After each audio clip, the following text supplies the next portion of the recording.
దక్షిణామూర్తిగా ఆయన దక్షిణాన్ని చూస్తే సనక సనందనాదులు ఉత్తరాన్ని చూస్తూ కూర్చుంటారు.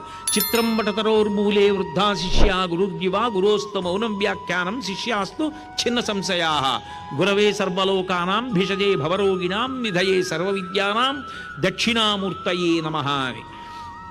అదే యమునైతే వెనక్కి తిరగదు, ముందుకే వెళ్ళిపోతుంది. ఎందుకని అంటే సూర్యుడి కొడుకు యముడు, సూర్యుని కూతురు యమున. యమున కాలానికి చిహ్నం. కాలం ముందుకు వెళ్ళిపోవడమే తప్ప కాలం వెనక్కి రాదు. ఆ ముందుకు వెళ్ళిపోతున్నటువంటి కాలంలో ఏ జీవి ఎప్పుడు పడిపోవాలో చూసి అప్పుడు పడగొట్టడం యముని యొక్క ధర్మం. ఇద్దరికీ ఆధారంగా ప్రయాణం చేయడం సూర్యుడి యొక్క లక్షణం. అందుకే యమున విశేషమైనటువంటి పరవళ్లతో వెళ్ళిపోతోంది.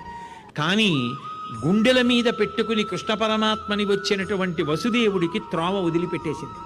ఆశౌరికి తెరవసగెను ప్రకాశోద్ధత తుంగ భంగ కలిత ధరా సాకాశయగు యమున మును సీతేశునకు పయోధి త్రోవ ఇచ్చిన భంగిన్ అన్నారు పోతన గారు.